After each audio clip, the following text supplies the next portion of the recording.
ጤና ይስጥልን የከበረ ሰላምታችን በመላው ዓለም ሆናችሁ ቃል ስፖርት ዩቲዩብ ቻናላችንን ለምትከታተሉ ውድ አድማጮቻችን ሁሉ ይድረስ ብለናል። ከእናንተ ከሆነው ቃል ስፖርት ዩቲዩብ ቻናል ለዚህም ሰዓት መርጠን ያሰናዳላችሁን ስፖርታዊ ጥንቅሮች እንዲሁ በቅደም ተከተል እያጋራናችሁ ምንቆይ ይሆናል። እስከ ፕሮግራማችን ፍጻሜ ቆዩ። ላይክ፣ ሰብስክራይብ፣ ሼር ማድረግ ዛሬም እንዳይረሳ። ሳምንታችሁ እንዴት ያለፈ? በክለቦች ጨዋታም በክረምት ተጠባቂ ዝውውር መስኮትና በወቅታዊ የቡድን መረጃ ዙሪያ ልታጋሩን ትችላላችሁ። ሐሳብ አስተያየታችሁን አስቀድመን የተወሰኑ የሀገር ቤት መረጃዎችን እንደ ሁልጊዜው ለእናንተ ውድ አድማጮቻችን ይዘናል እናደርሳችኋለን።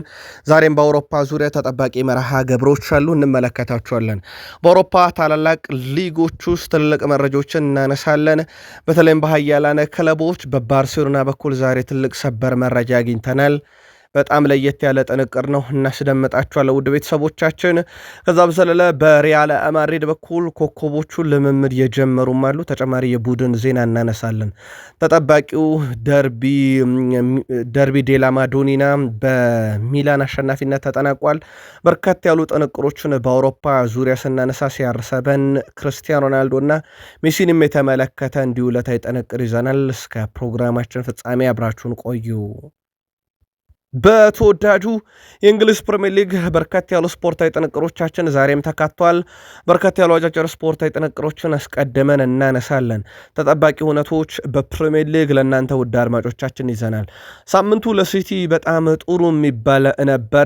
ተጨማሪ መረጃዎችን በቡድን ዜና እናነሳለን። በሳምንቱ አጋማሽ ታላቅ ጨዋታ ካለባቸው ክለቦች ውስጥ አንዱ እንደሆነ ይታወቃል። ሲቲ የቼልሲው ተጫዋች ከረጅም ጊዜ በኋላ ወደ ሜዳ ተመልሶ በጣም ድንቅ ምሽት ያሳለፈበት ሳምንት ነበረ።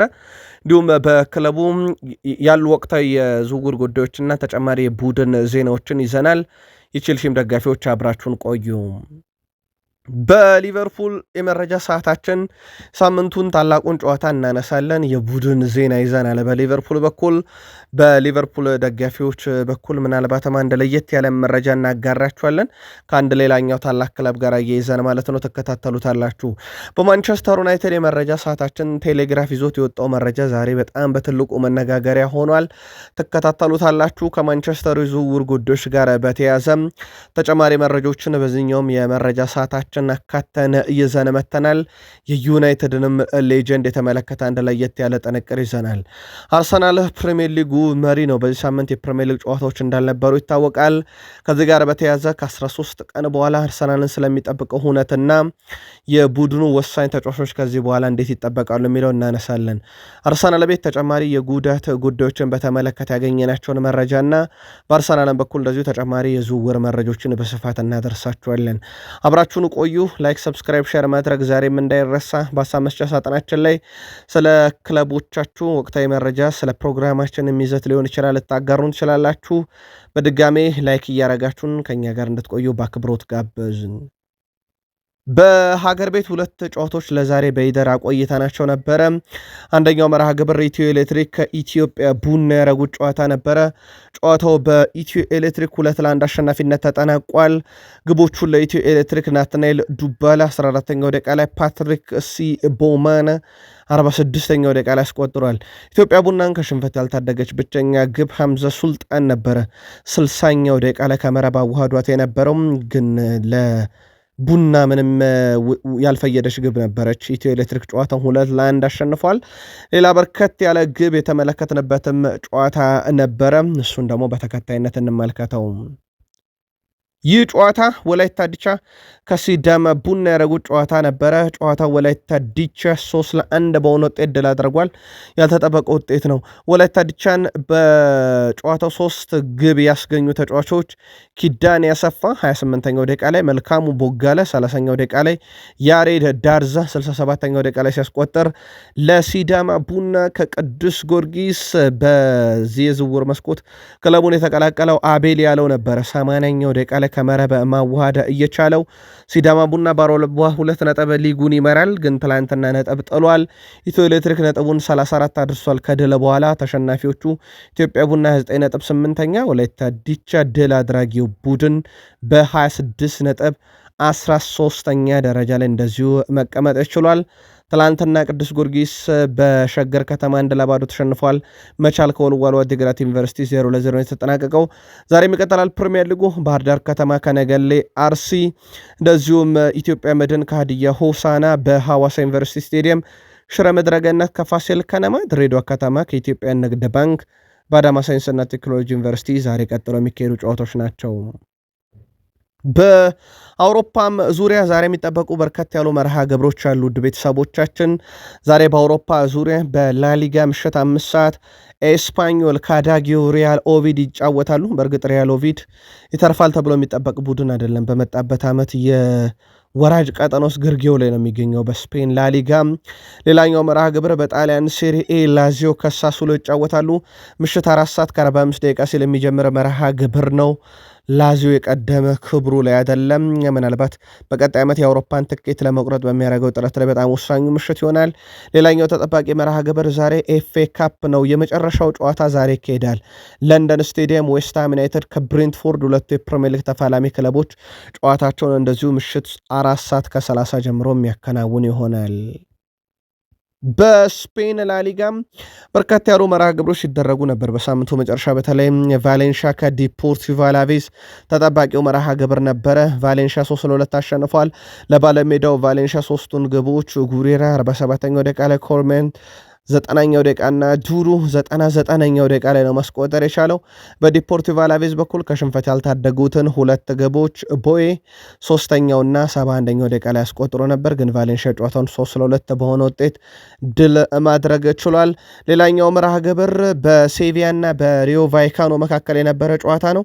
ጨዋታው በሴቪያና በሪዮ ቫይካኖ መካከል በሴቪያ ሜዳ ቢደረግም ጨዋታው 1-1 ተጠናቋል። በሴቪያ በኩል አዳምስ 13ኛው ደቂቃ ላይ፣ በሪዮ ቫይካኖ በኩል አቻነቷን ግብ ፓቻ ኤስፒኒዮ 50ኛው ደቂቃ ላይ ከመረብ አዋህዶ ነው ጨዋታው 1-1 በሆናቻ ውጤት መጠናቀቅ የቻለው። ሌላኛው መርሃ ግብር ሄታፌን ከሪያል ቤት ሲያገናኘ ጨዋታ ነበረ። ድል አድራጊው ባለሜዳው ሄታፌ ሆኗል። 2-0 በሆነ ውጤት ድል አድርጓል። የሄታፌን 2 የማሸነፊያ ግቦች 28ኛው ደቂቃ ላይ ፊሚያ፣ እንደዚሁም 46ኛው ደቂቃ ላይ ሳቲር እናየው ከመረብ መሰረፈ ችለው ጨዋታውን 2-0 በሆነ ውጤት ሄታፌ ድል አድርጓል። ሌላኛው መርሃ ግብር በቪላሪያል እና በኤልቼ መካከል የነበረ ጨዋታ ነው። ቪላሪያል ድል አድርጓል። 2-1 በሆነ ውጤት ነው ቪላሪያል ጨዋታውን ድል ማድረግ የቻለው። የባለሜዳውን ቪላሪያል 2 የማሸነፊያ ግቦች ቡችናን 31ኛው ደቂቃ ላይ፣ ሙሪኒዮ 41ኛው ደቂቃ ላይ ከመረብ ሲያሳርፍ፣ ለኤልቼ ብቸኛዋን ግብ አንድሬ ሲልቫ ነበረ 82ኛው ደቂቃ ላይ ከመረብ ያሳረፈው። ግን ቡድኑን ከሽንፈት ሊታደገው አልቻለም። በሳምንቱ ከነበሩ ጨዋታዎች በኋላ ውድ ቤተሰቦቻችን ላብነት ያክል በማዮርካ ቤት ሚውሪክ በጣም አስደናቂ ጊዜን እያሳለፈ ይገኛል። ቪዳት ሚውሪክ 18 ግቦችን ዘንድሮ ማስቆጠር ችሏል። ከዚህ በፊት ለማዮርካ በአንድ ሲዝን በርካታ ግብ አስቆጥሮ የነበረው ተጫዋች ሳሙኤል ኤቶ ነው። 2003-4 አርሰናል ኢንቪንሲብል ዋንጫን ባነሳበት ዓመት 17 ግቦችን አስቆጥሮ ነበር። አሁን ቪዳት ሚውሪክ በጣም አስደናቂ ጊዜን እያሳለፈ ይገኛል። ሌላው አንቷን ግሪዝማን ነው። አንቷን ግሪዝማን 310ኛ ድሉን በላሊጋ ከአትሌቲኮ ማድሪድ ጋር እና በድምሩ ከባርሴሎናም ጋር ማስመዝገብ ችሏል። በነገራችን ላይ በላሊጋ ታሪክ በርካታ ድል ያለው ተጫዋች ሊዮኔል አንድሬስ ሜሲ ነው 383፣ ሰርጂዮ ቡስኬት በ352 ይከተላል። ሰርጂዮ ራሞስ በ342 ሶስተኛው ተጫዋች ነው። ከዛ ይገር ካሲያስ፣ አንድሪያ ዙቤራታ የቀድሞ ተጫዋች ነው። ራውል ጎንዛሌዝ፣ ዣቪ ሄርናንዴዝ፣ አንድሬ ኔሽታ፣ ማኖ ሳንቼዝ እያለ ይቀጥላል። አሁን አንቷን ግሪዝማን ሌላኛው ተጫዋች መሆን ችሏል። የስፔን ላሊጋ ባርሴሎና በ67 ነጥብ ይመራል። ሪያል ማድሪድ በ4 ነጥብ ዝቅ ብሎ በ63 ይከተላል። አትሌቲኮ ማድሪድ በ54 ነጥብ 3ኛ፣ ቪላሪያል በ54 ነጥብ 4ኛ፣ ሪያል ቤትስ በ43 ነጥብ 5ኛ ደረጃ ተቀምጠዋል። ሰበር መረጃ እናደርሳችሁ ውድ ቤተሰቦቻችን። ይህንን መረጃ ያጋራው ዣቪ ሄርናንዴዝ ነው። በጣም የማይታመን መረጃ ነው። ሜሲ ባርሴሎናን ለመቀላቀል ከስምነት ደርሶ እንደነበር አረጋግጧል። እውነቱ የተፈጠረው ውድ ቤተሰቦቻችን በፈረንጆች አቆጣጠር 2023 ከዓለም ዋንጫ በኋላ ነው። ሜሲ ወደ ባርሴሎና ከአርጀንቲና የዓለም ዋንጫ በኋላ ለመመለስ ከስምነት ደርሶ ፊርማውን ለማኖር እየተጠባበቀ ነበር ብሏል። በላሊጋውም ፍቃድ ተሰጥቶት ነበረ ዝውውሩ ብለዋል። እናም ሁሉ ነገር ካለቀ በኋላ ሁዋን ላፖርታ ናቸው የከለከሉት ብሏል። ሊታመን የማይችል መረጃ ነው። ምናልባት የባርሴሎና ደጋፊዎች እንዴት ይህን መረጃ ይቀበሉታል የሚለው በጣም አነጋጋሪ ጉዳይ ነው። ላፖርታ በወቅቱ አሰልጣኝ ለነበረው ዣቪ ይህንን ተጫዋች ድጋሚ ወደዚህ ማምጣት የሂሳብ ጦርነት ውስጥ መግባት ነው። ስለዚህ እኔ ፈጽሞ ይህንን አልፈቅድም፣ ሜሲ ዳግም አይመለስም ወደ ባርሴሎና ብሎ ሁሉ ነገር የተጠናቀቀውን ዝውውር ያሰናከለው ሁዋን ላፖርታ ነው። እወቁት ብሏል ለባርሴሎና ደጋፊዎች። ከክለቡ ለመውጣቱም ሁዋን ላፖርታ ነበሩ ምክንያት። ወደ ክለቡ ሊመለስ ሁሉ ነገር ካለቀ ላሊጋውን ፍቃድ ሰጥቶት ዝውውሩን የሰረዙት የባርሴሎና የወቅቱ ፕሬዚዳንት የነበሩት ሁዋን ላፖርታ መሆናቸው ተረጋግጧል። ከዚህ ጋር በተያዘ ዣቪ ኤርናንዴዝ ይቀጥላሉ። ወደ ቤተሰቦቻችን ሜሲ ወደ ቡድኑ ፈጽሞ እንዳይመለስ አድርገዋል። ይሄ ሊታመን የማይችለውና ሚስጥር ሆኖ የቆየው ጉዳይ ነበር ብሏል። እሱ በላሊጋ ዳግም መጫወትና በክለቡ ማሳለፍ ፈልጎ ነበረ።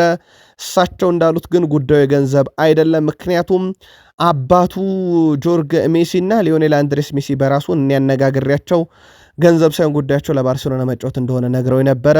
ሁዋን ላፖርታ ዋሽተዋል እያለ ነው ዣቪ። እናም ሁዋን ላፖርታ ለሁሉም ሰው የተናገሩት ገንዘብን በተመለከተ ነበረ። እኔ ግን ሜሲና አባትየውን አነጋግሬያቸው ለባርሴሎና መጫወት ስለሚፈልግ ብቻ እንጂ ገንዘብ ጉዳዩ አልነበረም ብሎ ይሄን መረጃ አጋርቶት በጣም መነጋገር ሆኗል። በነገራችን ላይ ዣቪም ድጋሚ ወደ ባርሴሎና አልመለስም ብሏል። ከዚህ በኋላ ሁዋን ላፖርታ እያለ ከዋክብቶች አይመለሱም ተብሎ ይታሰባል። በጣም አነጋጋሪው መረጃ ሆኗል። ምናልባት ከባርሴሎና ጋር በተያዘ ፕሬዚዳንታዊ ምርጫ እንዳለ ይታወቃል። ከጥቂት ቀናት በኋላ ከማርች 15 ጀምሮ ምርጫው ይደረጋል ተብሎ ነው የሚጠበቀው። በተያዘለት ቀነ ቀጠሮ መሰረት ሁዋን ላፖርታ ከቪክተር ፎንቴ የሚያደርጉት ፉክክር እንደተጠበቀ ነው። በዚህ ሰዓት እንግዲህ የአንዳቸው አሸናፊነት በራሱ የሆነ ይዞት የሚመጣው ተጽዕኖ አለ። የትኛውም ሰው ቢያሸንፍ ሁዋን ላፖርታ ግን ነጥብ የጣሉ ይመስላል በሜሲ ጉዳይ ላይ ካሁኑ መረጃዎች እየወጡባቸው ነው። ከዛ በዘለለ ግን በባርሴሎና በኩል ሚኪ ቫንደቪን ምናልባትም በቀጣይ ክረምት ላይ የትኛውም ስፖርቲንግ ዳይሬክተሩ ዴኮ እስካለ ድረስ የትኛውም ፕሬዚዳንት ቢኖር ወደ ክለቡ እንዲመጣ ይፈለጋል እየተባለ ነው። ከባርሴሎና ዝውውር ውስጥ አንደኛው ነው። ጁድ ቤሊንግሃም ወደ ልምምድ ተመልሷል። በግሉ ነው ግን ልምምድ እያደረገ የሚገኘው። ከማድሪድ ዋናው ስብስብ ጋር አልተካተተም። የሪያል ማድሪድ ዋናው ስብስብ ያው ለአውሮፓ ሻምፒዮንስ ሊግ ዝግጅት ላይ እንዳለ ይታወቃል። ከሲቲ ጋር ለሚደረገው የቤርናቤ የመጀመሪያ ዙር የጥሎ ማለፍ ጨዋታ ማለት ነው። ጁድ ቤሊንግሃም በግሉ ልምምድ እያደረገ ነው። ያው ይሄ ጨዋታ ያመልጠዋል ተብሎ ይታሰባል። ሌላ ጥሩ የሚባል ዜና ከባርሴሎና በኩል ለኪፕ ይዞት የወጣው ኬሊያን ምባፔ አሁን ላይ በጣም ጥሩ የጤና ሁኔታ ላይ መገኘቱ እየተረጋገጠ ይገኛል። ነገር ግን በሲቲ በዚህኛው ጨዋታ ላይ እንደማይሰለፍ አስቀድሞም የታወቀ ጉዳይ ነው። ያው ምክንያቱ ጥንቃቄ ጭምር ነው ይላል የሌኪፕ ዘገባ። ስለዚህ አሁን ጁድ ቤሊንግሃምና ኬሊያን ምባፔ ለመልሱ የኢታድ ጨዋታ የመድረስ እድላቸው አሁን በጣም ከፍ እያለ መምጣቱን ነው ሌኪፕ ዛሬ በፊት ገጹ ላይ ይዞት የወጣው መረጃ ደግሞ የሚያመለክተው። ጋሬዝ ቤል ለመጀመሪያ ጊዜ ማድሪድን ስቀላቀል ቅድሚያ ለአውሮፓ ሻምፒዮንስ ሊግ የሚል መፈክር ነበረ ብሏል። በተለይም ቡድኑ ከላሊጋ ይልቅ ቅድሚያ የሚሰጠው ለአውሮፓ ሻምፒዮንስ ሊግ ነው ብሏል። ላሊጋውን በርካታ ጊዜ ደጋግመው ማንሳታቸው በሪያል ማድሪድ በኩል ትኩረቶች ወደዛ እንዳይደረጉ አድርጓል ብሏል። እንደ ፕሪሚየር ሊግ አይደለም ብሏል።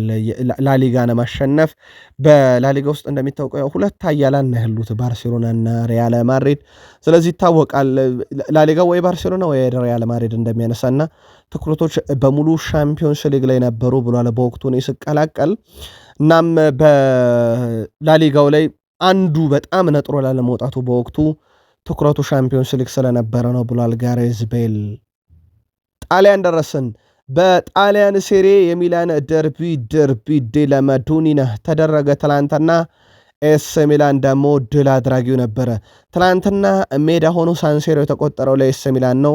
ኤስ ሚላን በሜዳው ያደረገውን ጨዋታ ድል አድርጓል እንደማለት ነው። ኢስቱፒኒያን 35ኛው ደቂቃ ላይ የአሸናፊነቷን ግብ ከመረበ ማዋሃድ ችሏል። ውድ ቤተሰቦቻችን ኢንተር ሚላን ከ15 የሴሪ ጨዋታ በኋላ የመጀመሪያ ሽንፈቱን ኢንተር ሚላን አስተናግዷል። የሊጉ መሪ ኢንተር ሚላን በሴሪ ለመጨረሻ ጊዜ የተሸነፈው በተመሳይ በኤስ ሚላን ነበረ። ኤስ ሚላን በሁሉም ውድድሮች ኢንተር ሚላንን 3 ተከታታይ ጨዋታ ሲያሸንፍ ከ2011 በኋላ እነሆ ለመጀመሪያ ጊዜ ነው። ኤስ ሚላን ማሸነፉን ተከትሎ የነጥብ ልዩነቱ ወደ 7 ዝቅ ብሏል።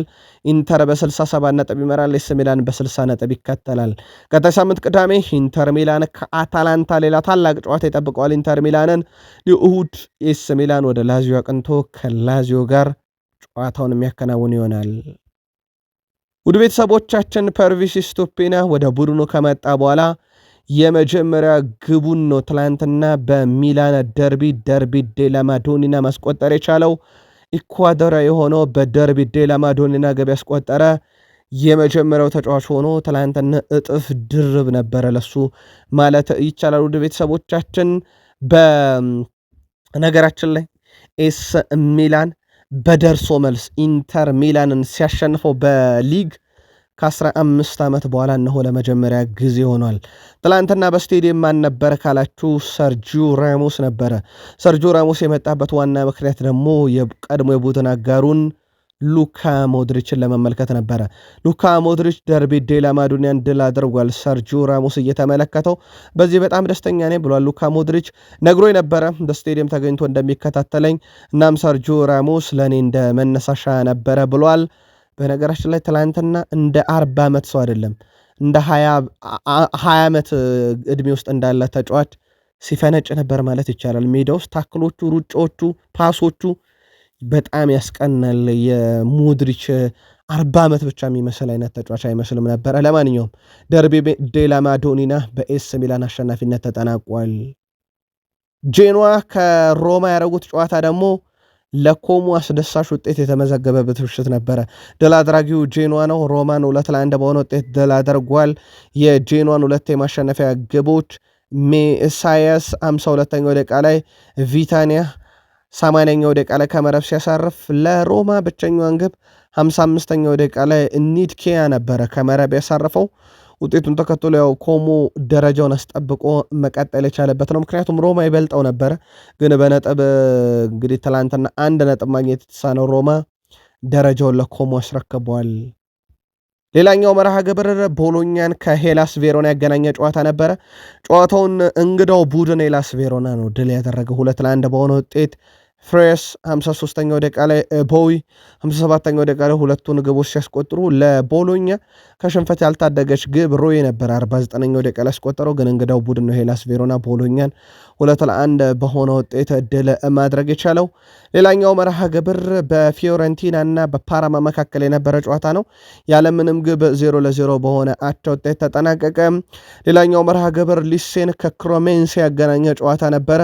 ባለሜዳው ሊሴ ክሮሜንሴን 2-1 በሆነ ውጤት እንደዚሁ ትላንትና ድል ያደረገበት ነበረ። ውድ ቤተሰቦቻችን የጣሊያን ሴሪ 28ኛ ሳምንት ሁሉም መርሃ ግብሮች ተደርገው ተጠናቀቁ። በእርግጥ አንድ ጨዋታ አለ ሚስት ተስተካካይ መርሃ ግብር፣ ዋና ዋናዎቹ ግን ተጫውተው ጨርሰዋል። ኢንተር ሚላን በ67 ይመራል፣ ሚላን በ60 ይከተላል። ናፖሊ በ56 ነጥብ 3ኛ፣ ኮሞ በ51 ነጥብ 4ኛ፣ ሮማ በተመሳይ 51 ነጥብ ትላንት መሸነፉን ተከትሎ በ5ኛ ደረጃ ላይ መቀመጥ ችሏል። በጀርመን 2 መርሃ ግብሮችን ተመለከትን በዚህ ሳምንት ከነበሩት ውስጥ ማለት ነው። ሴንት ፖሊን ከአይንትራክ ፍራንክፈርት ያለምንም ግብ 0-0 በሆናቸው ውጤት ሲጠናቀቅ፣ ይህን ጨዋታ ማካካሻ የሚሆነው ጨዋታ የነበረው ዩኒየን በርሊን ከወርደር ብሬመን ያደረጉት ጨዋታ ነበር። 5 ግብ ተመለከትንበት። ወርደር ብሬመን 4-0 በሆነ ውጤት ድል አደረገ። ግቦቹን 31ኛው ደቂቃ ላይ ዲመን፣ 35ኛው ደቂቃ ላይ ስቴጅ፣ 66ኛው ደቂቃ ላይ ጊውለር እንዲሁም ኩቪች 94ኛው ደቂቃ ላይ ለእንግዳው ቡድን ወርደር ብሬመን አስቆጥሯል። ባለሜዳው ዩኒየን በርሊንን ከሽንፈት ያልታደገች አንደኛዋን ግብ ኮሃን 18ኛው ደቂቃ ላይ አስቆጠረ። ከዛ በኋላ ሻፊር 19ኛው ደቂቃ ላይ ከአንድ ደቂቃ በኋላ በቀጥታ ቀይ ካርድ ከሜዳ ወጣ። ያው ይሄ ቡድኑን በብዙ የጎዳው ይመስላል። ለወርደር ብሬመን ግን በጣም ትልቅ የሚባል ድል ነው። በሳምንቱ ከነበሩ ጨዋታዎች ውስጥ ውድ ቤተሰቦቻችን የስቱትጋርት ውጤት ይጠቀሳል። በዛ ቡድን ውስጥ ደግሞ ዴኒዝ ኡንዳቭ አለ። ባለፉት 4 ጨዋታ ውድ ቤተሰቦቻችን ዴኒዝ ኡንዳቭ 4 ግቦችን አስቆጥሯል። ፍጹም የተለየ ውድድር ዓመት በስቱትጋርት ቤት እያሳለፈ ነው። ሌላኛው በዚህ ሳምንት በጣም አስደናቂ ጊዜን ያሳለፈው አሌሃንድሮ ግራማልዶ ነው። ከባየር ሌቨርኩሰን ጋር የቅጣት ምት ግብ በዚህም ሳምንት አስቆጥሯል። በነገራችን ላይ በአውሮፓ 5 ታላላቅ ሊጎች ውስጥ የእሱን ያክል ቅጣት ምት ያስቆጠረ አንድም ተጫዋች የለም። 5 ደርሷል። በሳምንቱ አጋማሽ ከፕሪሚየር ሊጉ ኃያል ክለብ አርሰናል ጋር ሲፋለምስ የሚለው ደግሞ ይጠበቃል። ለማንኛውም ቡንደስሊጋውን ባየር ሙኒክ በ66 ነጥብ ይመራል። ዶርትመንድ በ55 ነጥብ ይከተላል። ሆፈንሄም በ49 ሶስተኛ፣ ስቱትጋርት በ47 ነጥብ አራተኛ ነው። አርቤ ሌይፕዚግ በ47 ነጥብ አምስተኛ፣ ባየር ሌቨርኩሰን በ44 ነጥብ ስድስተኛ። የጥሎ ማለፍ ወራጅ ቀጠናው ሴንት ፓውሊን በ24 ነጥብ ይገኛል። ወራጅ ቀጠናዎች ደግሞ ወልፍስበርግ በ20 ነጥብ 17ኛ፣ ሃይደንሄም በ14 ነጥብ 18ኛ ደረጃ ላይ ተቀምጠዋል። ጀርመን ቡንደስሊጋ ከ25ኛ ሳምንት በኋላ በፍራንስ ሊጋ ሬንስ ከሜዳ ውጪ ኒንስን 4-0 በሆነ ውጤት ድል አድርጓል። የእንግዳውን ቡድን ሬንስን 4 የማሸነፊያ ግቦች ሊዮፓል 13ኛው ደቂቃ ላይ፣ ሲዝ ማንስኪ 20ኛው ደቂቃ ላይ፣ ብላስ 74ኛው ደቂቃ እና እንደዚሁ ሚኬሌ 92ኛው ደቂቃ ላይ አስቆጠረው ነው እንግዳውን ቡድን ሬንስን ኒንስ ድረስ አቅንቶ 4-0 እንዲያሸንፍ የረዱት። ሌላው ብሪስት በሜዳውና በደገፊት ያደረገውን ጨዋታ ሊሃቨርን 2-0 በሆነ ውጤት ድል አድርገዋል። ለብሪስት ሁለቱን የማሸነፊያ ግቦች ዲል ካስቴሎ 45ኛው ደቂቃ ተጠናቆ በጨማሪ ሁለተኛው ደቂቃ ላይ፣ አጅሮኪ 71ኛው ደቂቃ ላይ እንደዚሁ ከመረብ ማሳረፍ ችለዋል። በፍራንስ ሊግ ሌላኛው መርሃ ግብር በፍራንስ ሊጋ ሊል ከሎሬንት ያደረጉት ጨዋታ 1-1 በሆናቸው ውጤት ተጠናቋል። ለሊል ፌርናንዴስ ፓራዶኖ 65ኛው ደቂቃ ላይ አስቆጠረላቸው። ለሎሬንት አቮም 93ኛው ደቂቃ ላይ አስቆጥሮ ጨዋታው 1-1 ተጠናቀቀም። ሌላኛው መርሃ ግብር ኦሎምፒክ ሊዮንን ከአዳጊው ፓሪስ ያገናኘ ጨዋታ ነበረ።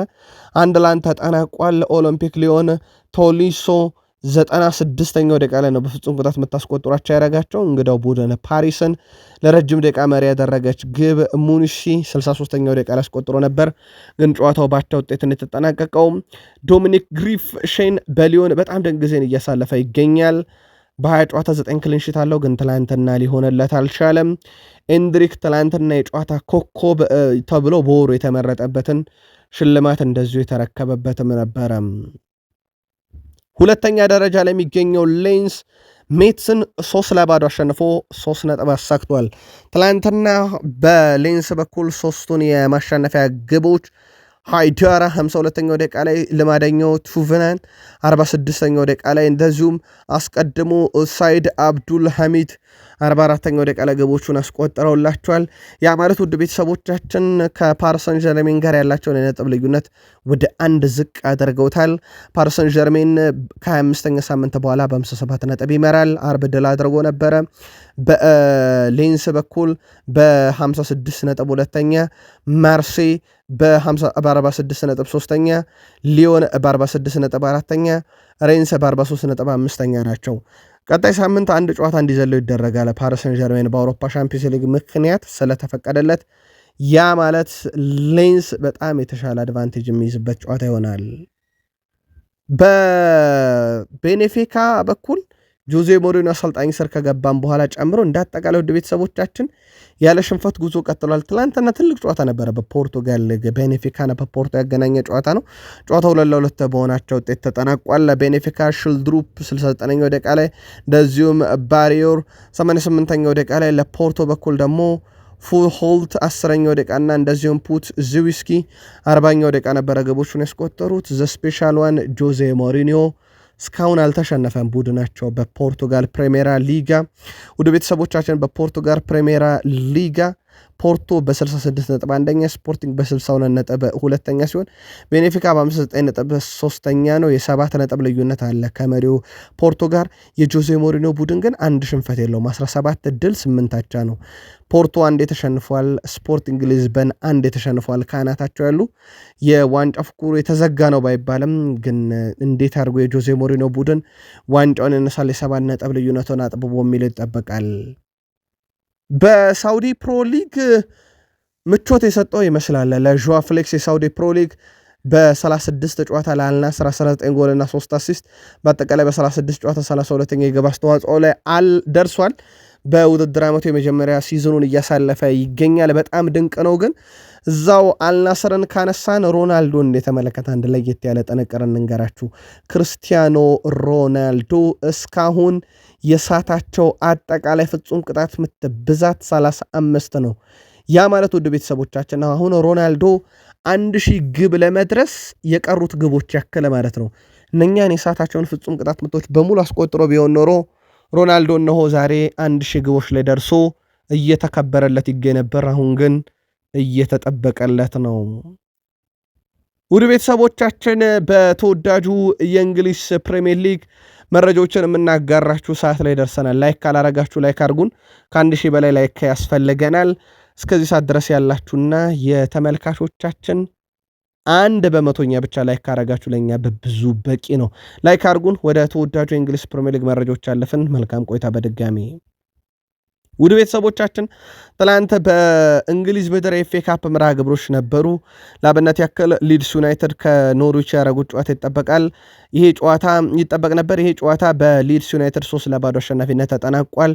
ሊድሶች ኖርዊችን 3-0 አሸንፈው ወደ ቀጣዩ ዙር አልፈዋል።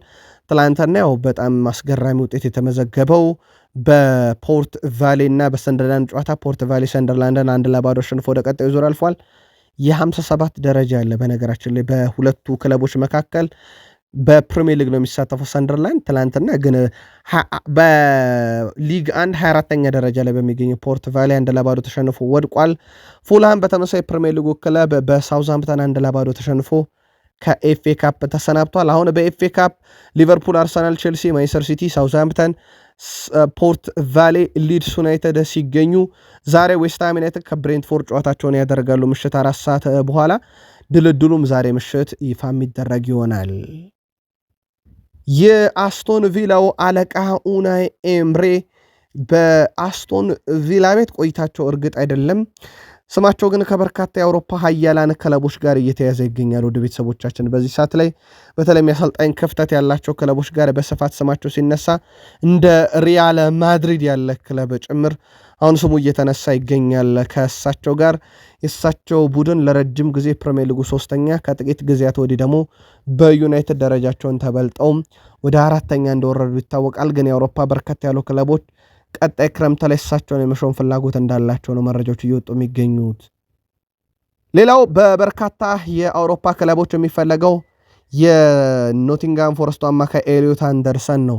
ኤሊዮት አንደርሰን ውድ ቤተሰቦቻችን በበርካታ ቁጥሮች ቀዳሚ ነው። ለአብነት ያክል በርካታ ፖሴሽኖችን በማሸነፍ 243፣ በርካታ የአንድ ለአንድ ግንኙነቶችን በማሸነፍ 239፣ በርካታ ቅጣት ምቶችን ለቡድኑ በማስገኘት 64 አንደኛ ደረጃ ላይ ይገኛል። ውድ ቤተሰቦቻችን ይሄ በጣም የተለየ ቁጥር ያደርገዋል። በነገራችን ላይ ውድ ቤተሰቦቻችን 3ኛ የሜዳ ክፍል ላይ 231 ኳስ አቀብሏል። ይሄ በፕሪሚየር ሊጉ 2ኛ ያደርገዋል። በፕሪሚየር ሊጉ 84 ታክሎችን ወርደዋል። ይሄ በፕሪሚየር ሊጉ 3ኛ ያደርገዋል። ይህን ተጫዋች ቀጣይ ክረምት ላይ ማግኘት በብዙ መንገድ ለክለቦች ያዋጣል። በርከት ያሉ ክለቦች ፈላጊ ናቸው። ስኩዋካ እንዲህ አይነት አስደናቂም ተጫዋች ነው ብሎታል ኤሊዮት አንደርሰንን። ሳምንቱ ለሲቲ ፍጹም አስደሳች ነበረ። በኤፍኤ ካፕ ኒውካስል ዩናይትድን ድል አድርገው ወደ ኤፍኤ ካፕ ሩብ ፍጻሜ መግባታቸውን ያረጋገጡበት ሳምንት ነበረ። ዛሬ ተጋጣሚያቸውን ያውቃሉ ከምሽቱ 4 ሰዓት በኋላ በማንቸስተር ሲቲ በኩል። ምናልባት ለሲቲ ደጋፊዎች ከመረጃ ሰዓታችን ጋር ትገኛላችሁ ብለን ስላሰብን አዲስ መረጃ አፕዴት የተደረገ የለም። ግን ለጊዜው በሲቲ በኩል የተረጋገጠው መረጃ አሁንም በሪያል ማድሪድ የሚፈለገውን ሮድሪን የመሸጥ ምንም አይነት ፍላጎት አሁንም የላቸውም። ታማኙ የዜና ምንጭም ፋብሪዚዮ ሮማኖ አረጋግጦታል። በእርግጥ ፋብሪዚዮ ሮማኖ 1 ነጥብ አስቀምጧል። ሁሉ ነገር የሚወሰነው በተጫዋቹ ሁኔታ ላይ ይወሰናል ብሏል። ስለዚህ ተጫዋቹ ልቡ ያለው ሪያል ማድሪድ ከሆነና በሪያል ማድሪድ መጫወት ህልም አለኝ ካለ የሲቲ ነገር ሊያበቃለት ይችላል ማለት ነው። ኮንትራት አለው እስከ 2027። በተለይም ልቡ የሸፈተን ተጫዋች ማቆየት በጣም እንደሚያስቸጋሪ እንደሆነ ይታወቃልና የተጫዋቹ ውሳኔ ብቻ ነው የሚጠበቀው። ጋርዲዮላ በቡድኑ የማይቆዩ ከሆነ ደግሞ ሌላ በጣም ተጽዕኖ ሊያሳድር ይችላል እየተባለ ነው። እሳቸውም የመጨረሻ ዓመት ነው እየተባለ ነው። ምናልባት ከእሳቸው በተጨማሪ የመጨረሻ ዓመቱ ነው ተብሎ እየጠበቀ ያለው ቤርናንዶ ሲልቫ እንደሆነ ይታወቃል። እሱም በተመሳይ በሲቲ ቤት የመጨረሻ ሲዝኑን እያሳለፈ ነው ተብሏል። ሲቲ ቤት ብዙዎች የመጨረሻ ሲዝናቸው ሲባል በአሰልጣኝ ጋርዲዮላ በኩል ግን ያለው በጣም መነጋገሪያው ጉዳይ ነው። በተለይም በማሬስካ እና በሴስክ ፋብሬጋስ ይተካሉ የሚሉ በርካታ መረጃዎችም እየወጡ ነው። በሲቲ በኩል ኦፊሻሊ እሳቸው ስንብት ግን እስካሁን እንዳልተነገረ ይታወቃል። በቼልሲ በኩል ዳይሮ ኤሴጎ ከክለቦች ዓለም ዋንጫ በኋላ ለመጀመሪያ ጊዜ ነው በዚህ ሳምንት ጨዋታ ነው ያደረገው። ውድ ቤተሰቦቻችን ከሬክሳም ጋር ፈተና የበዛው ምሽት ቼልሲ አሳልፎ በስተመጨረሻ 4-2 ባሸነፈበት ጨዋታ ላይ ተቀይሮ ነበር የገባው። ዳይሮ ኤሴጎ 2 አሲስቶችን አበርክቷል። ምናልባትም ሪዮሚዮ ላቪያ በጉዳት ላሰቃየው ቼልሲ መድኃኒት ሆኖ የመጣ ተጫዋች ይመስላል። ግን ይህም ተጫዋች ለረጅም ጊዜ ጉዳት ላይ እንደነበረ የሚዘነጋ አይደለም። በቼልሲ በኩል የቡድኑ ወሳኝና ቁልፍ ተጫዋች ማርኮ ኮያ 150ኛ ጨዋታው ላይ ደርሷል። በነገራችን ላይ በጣም ፈገግ የሚያደርገው ነገር ኩኮሪያ ቼልሲን የተቀላቀለበት መንገድ ነው። በቃል ስፖርት ዩቲዩብ ቻናል ከዚህ ቀደም አንድ ትልቅ ዘገባ ሰርተንላችሁ ነበረ። የቼልሲው ባለቤት ቶድ ቦ እንዴት ተጫዋች ሲያስፈርሙ እንደነበረ ይታወቃል። እሳቸው ቡድኑ እንግዲህ በመዋቅር ደረጃ በተለይም ከአብርሃሞቪች ስንብት በኋላ እየፈራረሰ ነበረ። ያንን መዋቅር ይዘው መጨረሻ ላይ አብዛኛው መዋቅር ስፖርቲንግ ዳይሬክተር ጭምር ሆኖ እስከ ማገልገል ደርሰው ነበረ። ታዲያ ተጫዋች ሲመለምሉና ለማስፈረም ሲወስኑ ምልመላ ላይ ጎበዝ ስላልነበሩ ሲቲ ሊያስፈርማቸው የጠየቃቸውን ተጫዋቾች ሁሉ እየሄዱ ሲያሳምኑና ሲያስፈርሙ ነበር። ኩኮሪያ ሲቲ ስለጠየቀው ያስፈረሙት ተጫዋች እንደነበረ የሚዘነጋ አይደለም። አሁን በዚህ መንገድ ቼልሲን የተቀላቀለው ተጫዋች 150ኛ ጨዋታው ላይ ደርሷል። በቼልሲ በኩል አክስል ዲሳሲን ከክለቡ እንዳስወጡ ይታወቃል። በውሰትም ቢሆን በዌስትሃም ዩናይትድ እየተጫወተ ነው። አልሃጂ ማሊክ ግን በዚህ ዝውውር ጉዳይ ላይ ሀሳቡን አጋርተዋል። አልሃጂ ማሊክ ዲዩፍ እሱ ለቼልሲ ሲጫወተ ነበረ። ሊጉን በጣም ያውቀዋል። በጣም የተለየ የጨዋታ ስታይልም አለው። ረጅም ጊዜ በዚህ መጫወቱ ጠቅሞናል። ግን በጣም ያስገረመኝ ከዚህ ብቃቱ ጋር እንዴት ለቼልሲ መጫወት እንዳልቻለ በጣም አስገርሞኛል ብሏል። ቼልሲ ግን ተጫዋቹን በቋሚነት መሸጥ ይፈልጋል ተብሎ ይጠበቃል በአመቱ መጨረሻ ላይ። ከሱ በተጨማሪ እንደ ቶንሲል አድራቢዮና ቤኖዊት ባትሻሊ ከክለቡ የመጨረሻ ጊዜያቸውን እያሳለፉ ነው ተብሎ እየተጠበቀ ይገኛል። ቀጣይ ክረምት ላይ በርካታ ዝውውሮች ይፈጸማሉ ተብሏል። በተለይም እንደዚህኛው ክረምት ላይ በጣም ፍሬያማ ዝውውሮችን የማድረግ ፍላጎት አላቸው። በዚህ ክረምት ዦዋ ፔድሮን ሲያመጡ እንዴት ድንቅ ፌርማ እንደሆነ ተመልክተናል። አሁን 11 ግቦች ላይ በ2026 ደርሷል። ዮከሬሽ፣ አንቶኒዮ ጎርደን፣ አንቶኒዮ ሴሜኔ በ8 ይከተሉታል። እንደዚህ አይነት ዝውውሮችን በተከላካይም ክፍል ላይ ቀጣይ ክረምት ላይ በቼልሲ በኩል እቅዳቸው ነው ተብሏል። ሊቨርፑልን በድጋሜ መርታት እንችላለን እያሉ ነው የጋላታሳራይ ምክትል ፕሬዚዳንት ካቩኩ ናቸው። ውድ ቤተሰቦቻችን ቡድናቸው ሊቨርፑልን ማሸነፍ እንደሚፈልግ ገልጸዋል። ሊቨርፑል ከዚህ በፊት አሸንፈዋል ብለዋል። በዚህ ሜዳ ላይ ድል አድርገውታል በዚህ ዓመት። በእርግጥ ልክ ናቸው እሳቸው። ኃላፊው አሁንም ማሸነፍ እንችላለን እያሉ ነው። የቡድኑ ግብ ጠባቂ ሁጋር ቻርኪ በበኩሉም ከደጋፊዎች ጋር ሆነን ሊቨርፑልን ሳንቸገር ማሸነፍ እንፈልጋለን ሲሉ ተደምጠዋል። በጋላታሳራይ ሜዳ ነው የሚደረገው ቱርክ ኢስታንቡል ላይ። ይሄ ልክ እንደ ሊቨርፑሉ የአንፊልድ ሮድ ስቴዲየም ያለ ነውጥ የበዛበት ስቴዲየም ነው።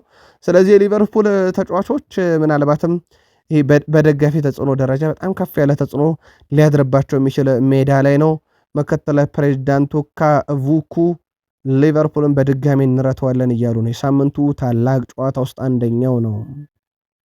በሊቨርፑል በኩል በዚህ ውድድር ዓመት በተለያዩ ምክንያቶች ጨዋታን ለማስጀመር ለአብነት ያክል ማዕዘን ምትን ለመምታት ሊሆን ይችላል፣ የእጅ ውርወራን ለመወርወር ወይም ደግሞ የመልስ ምትን ለማስጀመር በጣም ፈጣኑ ቡድን ሊቨርፑል ሆኗል። ደቂቃ የማያባክነው ቡድን ሆኗል። ሊቨርፑል በአማካኝ 25 ሰከንድ ነው የሚፈጅበት እነኝን ሁሉ ለማከናወን፣ ማዕዘን ምት ለመምታት፣ የእጅ ለመወርወር፣ የመልስ ምት ለመምታት፣ ተጫዋች ቀይሮ ለማስገባትና ለማስወጣት በአማካኝ 25 ሰከንዶች ይፈጁበታል። ይሄ ሊቨርፑልን በፍጥነት ጨዋታ እንዲጀመር የሚያደርግ የፕሪሚየር ሊግ ክለብ ያደርገዋል። ወይም ሰዓት የማይገለው የፕሪሚየር ሊግ ክለብ ሊቨርፑል ነው ማለት ይቻላል። አንደኛ ደረጃ ላይ ያለው ሰንደርላንድ ነው። ውድ ቤተሰቦቻችን 33 ሰከንድ በላይ ይፈጅበታል ለማስጀመር። አርሰናል ያው ከ30 ሰከንድ በላይ እየፈጀበት ይገኛል በዚህ ሰዓት ላይ በጨዋታ ማስጀመር ሂደት ማለት ነው። ይህ በፕሪሚየር ሊጉ ያለው ስታተስ ነው። መረጃው የኦፕታ ነው። ውድ ቤተሰቦቻችን ሊቨርፑልም ዩናይትድም ሁለቱ የላንክሻየር ክለቦች ክስ ከሰዋል። ሊቨርፑልና ማንቸስተር ዩናይትድ በማህበራዊ መተግበሪያው ሰው ሰራሽ አስተውሎት ላይ ነው ክስ የመሰረቱት። ወደ ቤተሰቦቻችን ሁለቱ ክለቦች ሰው ሰራሽ አስተውሎት ላይ ክሳቸውን ያቀረቡት ወይም የክለቦቹን የሐዘን ወቅቶች በተመለከተ ያልተገቡ ነገሮች በመጻፋቸው ነው። በዚህ ምክንያት ሊቨርፑልና ማንቸስተር ዩናይትድ ለባለቤቱ ኤለን መስክ ነው ቅሬታ ያቀረቡት።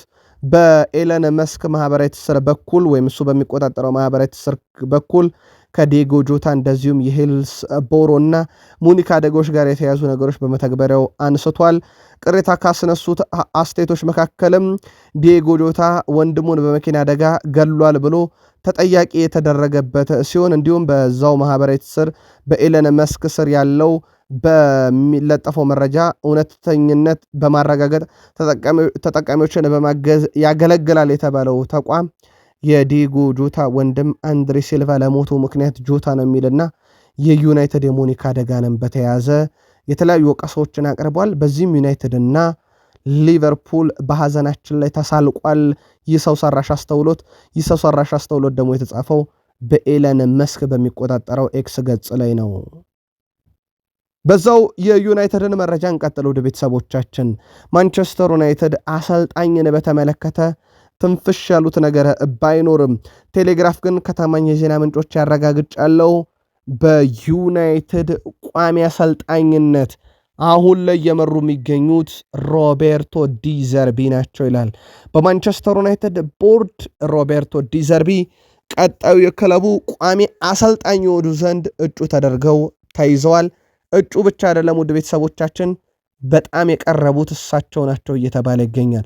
መረጃውን ቴሌግራፍ ከታማኝ የዜና ምንጮች ያረጋግጫሉ ሲል የእንግሊዙ ግዙፉ ሚዲያ ቴንቲ ስፖርት አረጋግጦታል። ውድ ቤተሰቦቻችን ይህን መረጃ ያ ማለት መረጃው ምን ያህል ታማኝ እንደሆነ ማሳያ ነው። ግዙፎቹ ሚዲያዎች ተቀባብለውታል። በዩናይትድ ከካሪክ በላይ ሮቤርቶ ዲዘርቢ ለቋሚነት በቦርዱ አመኔታ ተጥሎባቸዋል ተብሏል። ቦርዱ እስካሁን ትንፍሽ ያለው ነገር እንደሌለ ይታወቃል። ዌስ ብራውን ማንቸስተር ዩናይትድ አዳም ዋርተንን እንዲያስፈርምና ከኮቢ ሜኖ ጋር ቢጣመር የፕሪሚየር ሊጉ ምርጡ አማካይ ይሆናል ብሏል። አዳም ዋርተን በጣም ነው የሚወደው የሚለው ዌስ ብራውን ባለፈው ዩናይትድ ከፓላስ ሲጫወት ትኩረት ሰጥቼ ተመልክቼዋለሁ። ኳስ ሲይዝ በጣም ድንቅ ነው ብሏል። ተጫዋቹን ማስፈረም ከቻሉ ለማንቸስተር ዩናይትድ ትልቅ አቅም ይሰጣል። እሱን ከኮቢ ሜኖ ጋር ማጣመር ቀጣዩን የውድድር ዓመት በዩናይትድ ቀለል እንዲል ያደርገዋል ነገሩን እያለ ነው። በዩናይትድ በርካታ አማራጮች ተይዟል። ዌስ ብራውን አዳም ዋርተንን ከኮቢ ሜኖ እያለ ነው። አሁን ያው ኮቢ ሜኖ ከካዜሜሮ ነው ጥምረቱ። ስለዚህ ማን ቢጣመር የእናንተ ምርጫ ነው። የቃል ስፖርት ዩቲዩብ ቻናል የዩናይትድ ደጋፊዎች የእናንተ ደግሞ አጋሩን። በቡንደስሊጋ ድንቅ ብቃቱን እያሳየ የሚገኘው የአንዶሜንዲ በመጪው ክረምት ላይ አረቢ ሌይፕዚግ ይለቃል ተብሎ ሲታሰብ ጥሩ የዝውውር ሂሳብ ደግሞ ለዝውውሩ መፋጠን ምክንያት ይሆናል። በጣም ምርጡ ድሪብለር ነው። በነገራችን ላይ ጎል ያስቆጥራል፣ ለግብ ዕድሎችን ይፈጥራል። በዚህ ዓመት በቡንደስሊጋ ብቻ 10 ጎሎችን ማስቆጠር ችሏል። የካቲት ወር የቡንደስሊጋ ምርጥ ተጫዋች ሆኖ ተመርጧል። በቡንደስሊጋው የአረቤ ሌይፕዚግ በጣም ወሳኝና ቁልፍ ተጫዋች ሆኗል። ማንቸስተር ዩናይትድ ቀጣይ ክረምት ላይ በዛ ቦታ ላይ ተጫዋች እንደሚያመጣ ራሳቸው ማይክል ካሪክ አረጋግጠዋል።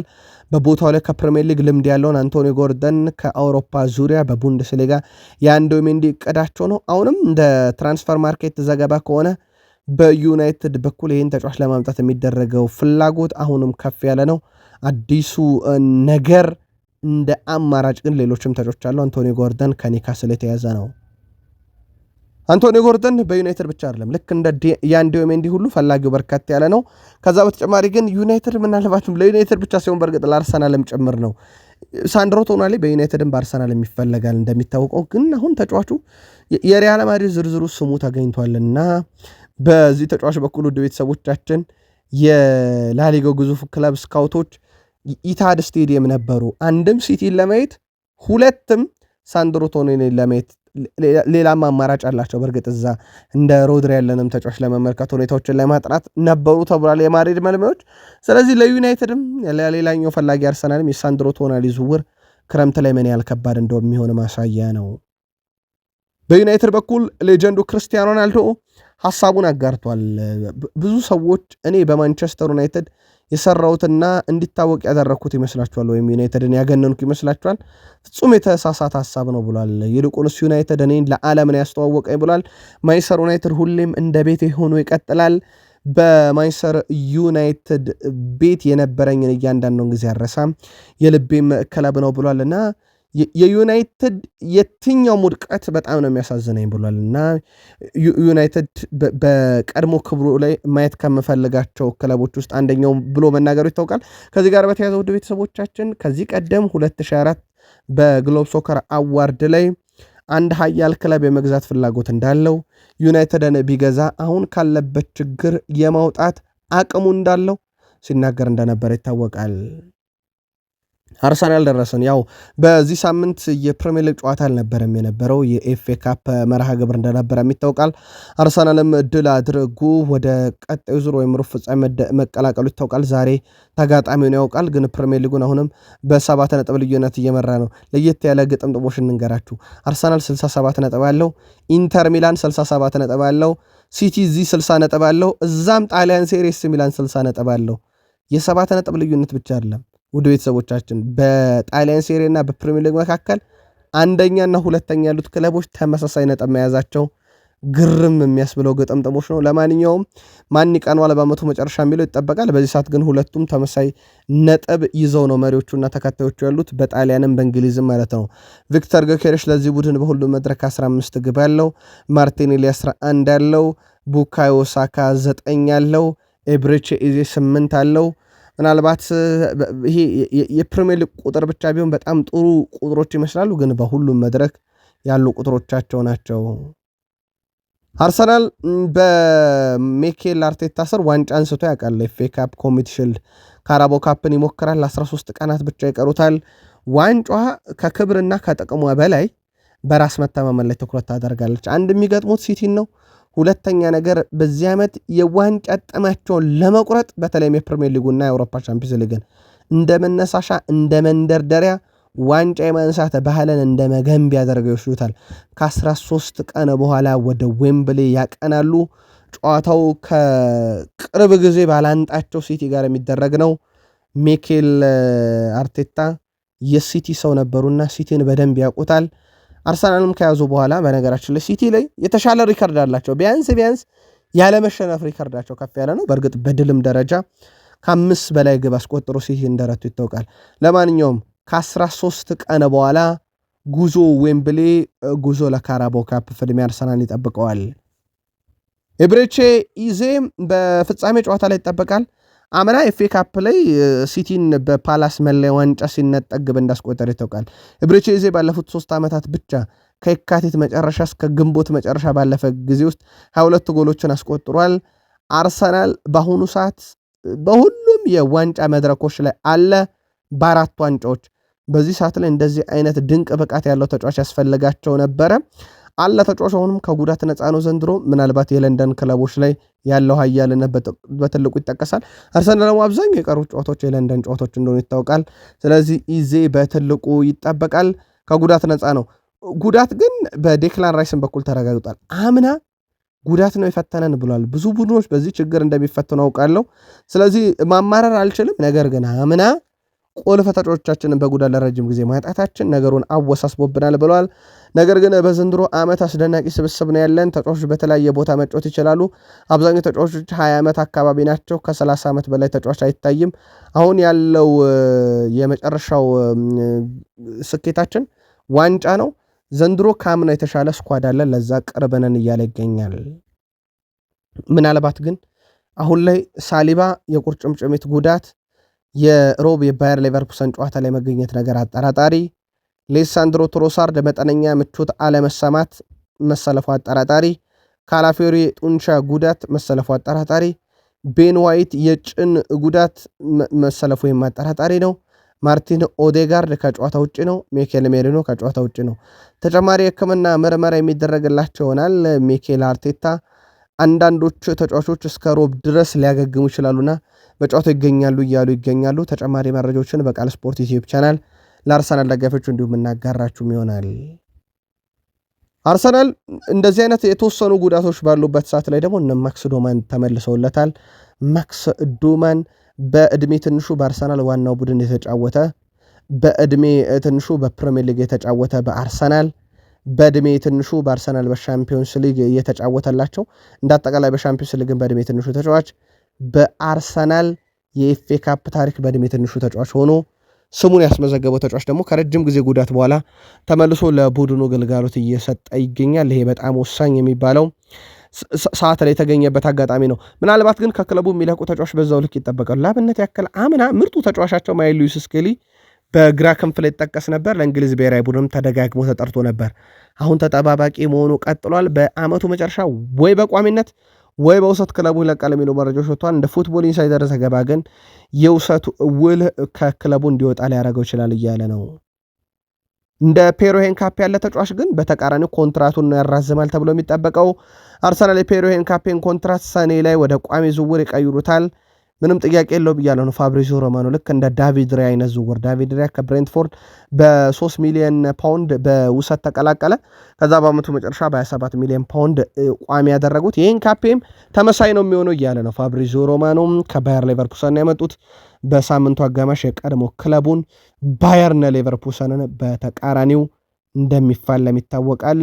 ሌቨርኩሰን የሚከፈለው ዋጋ 52 ሚሊዮን ዩሮ እና ከወደፊት ሽያጭ 10 በመቶ ይሆናል።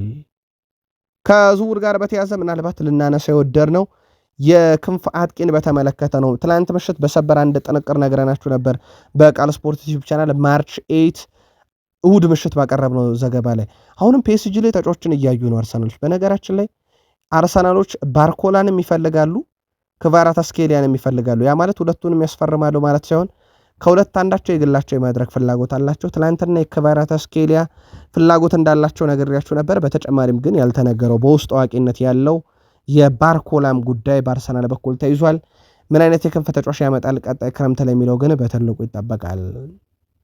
ዛሬ በኢትዮጵያ ፕሪሚየር ሊግ ባህር ዳር ከተማ ከነገሌ አርሲ 9 ሰዓት፣ ምድረገነት ሽረ ከፋሲል ከነማ 9 ሰዓት፣ እንዲሁም ድሬዳዋ ከተማ ከኢትዮጵያ ንግድ ባንክ ምሽት 12 ሰዓት፣ እንዲሁም ኢትዮጵያ መድን ከሀዲያ ሆሳዕና በተመሳሳይ ምሽት 12 ሰዓት ይጫወታሉ።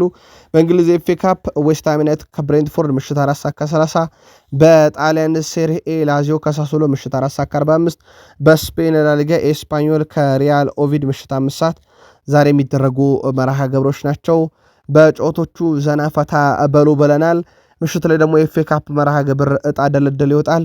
እናንተ ቡድን ከማቢ ደርሶ የተሻለ ነው እንዲደርሳቸው የምትመኟቸውን ክለቦች ጻፉልን። ቃል ስፖርት ዩቲዩብ ቻናል በምሽት መረጃችን እስከንገናኝ ሰናይ ቀን